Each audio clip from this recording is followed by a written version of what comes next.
जब केतु सूर्य, चंद्र, मंगल, बुध, बृहस्पति, शुक्र या शनि के साथ कंजक्ट होता है, युति बनाता है, तो किस प्रकार के दोष का निर्माण होता है और उसका निवारण क्या है।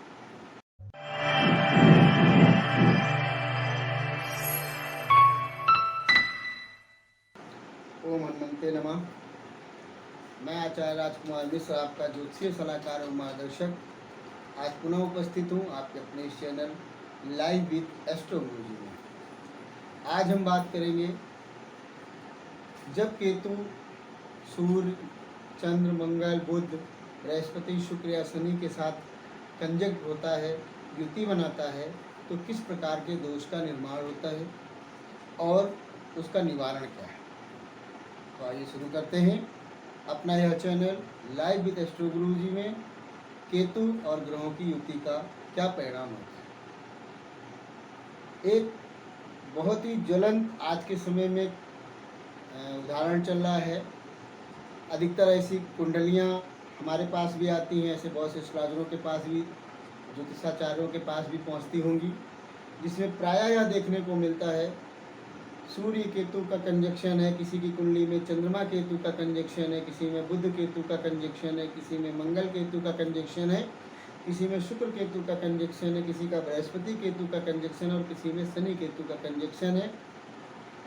ऐसी कुंडलियों में किस प्रकार के दोष का निर्माण होता है, व्यक्ति के जीवन में किस प्रकार का समस्याओं का आगमन होता है, यह चीज़ों पर हम चर्चा करेंगे और उनके क्या उपाय हो सकते हैं, उन पर चर्चा करेंगे। तो सबसे पहला हमारी कुंडली में जो सबसे पहला ग्रह है वो है सूर्य। सूर्य और केतु जब एक साथ कंजक्ट होते हैं, युति बनाते हैं, तो पूर्वजों का दोष हमारे साथ लगता है। ऐसे जातक, इनके परिवार, कुल परिवार में कुछ ऐसी चीज़ें जरूर घटी होती हैं जो उनके जीवन में भी उनके साथ आती हैं। ऐसे जातकों को जीवन में संघर्ष बहुत करना पड़ता है। दूसरा, चंद्रमा और केतु।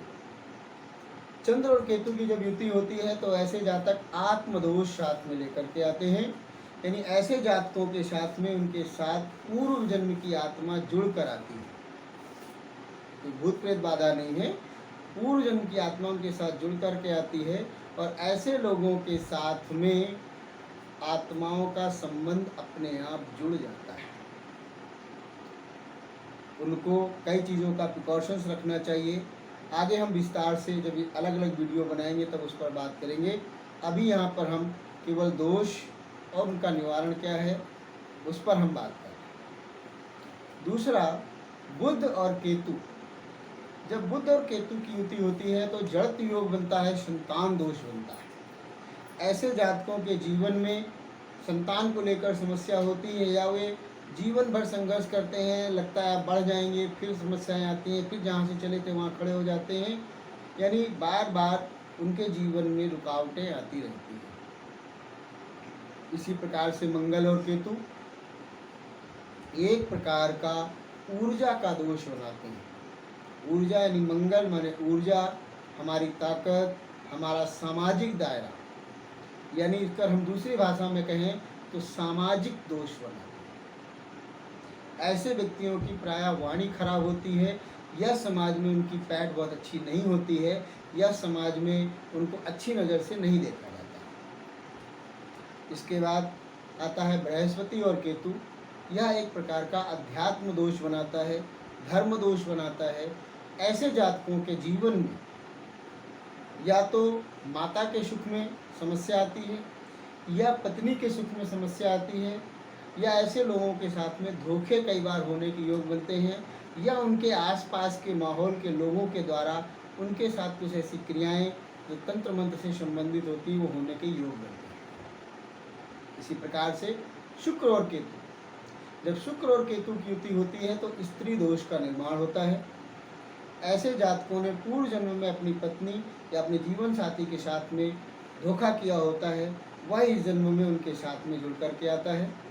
ऐसे जातकों को प्रायः विवाह सोच समझ कर करना चाहिए, अन्यथा की स्थिति में उनको अपनी पत्नी से या यदि किसी से प्रेम के चक्कर में पड़ते हैं तो वहाँ से धोखे का योग बनता है। इसी प्रकार से शनि और केतु की युति बनती है तो एक प्रकार का श्रापित दोष बनता है, या हम दूसरी भाषा में कहें तो एक प्रकार का पारिवारिक दोष बनता है। अर्थात ऐसे लोग परिवार का कर्ज लेकर के पैदा होते हैं और उनको अपने परिवार से विरुद्ध जाकर कोई काम नहीं करना चाहिए। ये हमने आपको युति और उनके लक्षण बताए। अब इसमें जो एक सबसे ज़रूरी और आवश्यक विषय है इस वीडियो में मेरा बनाने का और बताने का, आप लोगों को एक चीज़ दिमाग में बैठा लेनी चाहिए, यहाँ भूत प्रेत जैसी बाधा का कोई योग नहीं होता है। हमारी कुंडली का पूर्व जन्म का जो दोष है, चूँकि केतु एक प्रकार से वकालत करने वाला या एक प्रकार से हमारे कर्मों का तुरंत फल देने वाला ग्रह होता है, अतः हमारे साथ वो चीज़ें तुरंत जुड़ती हैं। हमारी एक गलती से तुरंत उसका फल या परिणाम हमको मिलता है। अब ऐसे लोगों को करना क्या चाहिए जिनकी कुंडली में इसमें से किसी भी एक प्रकार का योग बना हो, तो उनको क्या नहीं करना चाहिए और क्या करना चाहिए, हम इस पर बात करेंगे। ऐसे लोगों को कोशिश करके यदि किसी व्यक्ति की मृत्यु हो गई है तो उसकी शव के पास बहुत देर नहीं रुकना चाहिए। विशेष करके सूर्य और केतु की युति वाले को तो ये ध्यान रखना चाहिए। कोशिश करे घाट पर जाए तो शवदाह जहाँ ग्रह होता है वहाँ पर उस एरिया से थोड़ा दूरी पर रहे। अन्यथा की स्थिति में जब वहाँ पर अग्निदाह के बाद में गंगा जी का स्नान होता है, उसको गंगा स्नान जरूर करना चाहिए और अपने अंतर वस्त्रों को वहीं पर छोड़ देना चाहिए। ऐसे लोगों को बहुत अधिक पूजा पाठ नहीं करनी चाहिए, विशेष करके जिनकी कुंडली में चंद्र केतु या मंगल केतु की युति हो, उन्हें सोच समझकर पूजा पाठ करनी चाहिए। बुध केतु, बृहस्पति केतु या शुक्र केतु की युति हो तो ऐसे लोगों को विशेष करके बगैर किसी आचार्य, बगैर किसी गुरु से पूछे कोई भी पूजा पाठ, किसी की देखा देखी पूजा पाठ नहीं करनी चाहिए। शनि केतु की यदि युति हो हमारी कुंडली में तो उसको अपने घर का मंदिर जरूर ठीक रखना चाहिए। अब अगर किसी की कुंडली में किसी भी इस प्रकार के ग्रहों के साथ केतु की युति होती है तो सबसे पहला काम उसको करना चाहिए, वो अपनी कुल देवी की आराधना करे या कुल देवता की आराधना करे। अपने घर के मंदिर में कम से कम भगवान रखे। ऐसे कोई भी देवी देवता या ऐसा कोई भी संत महात्मा की फोटो या मूर्ति अपने घर के मंदिर में नहीं रखनी चाहिए जो धर्म विरुद्ध दर्शाती हो। ऐसे जातकों को कोशिश करके भीख नहीं देनी चाहिए, बल्कि विकलांग, अंधे या गरीब व्यक्ति की दवा और भोजन, वस्त्र आदि से मदद करनी चाहिए। ऐसे लोगों को कोशिश करके तंत्र मंत्र जहाँ होता हो, जहाँ झाड़ फूक होती हो, ऐसी जगहों पर नहीं जाना चाहिए। ऐसे लोगों को प्रायः यह प्रयास करना चाहिए किसी गुरु के संपर्क में रह करके या किसी गुरु के आशीर्वाद से अपने जीवन को आगे चलाना चाहिए।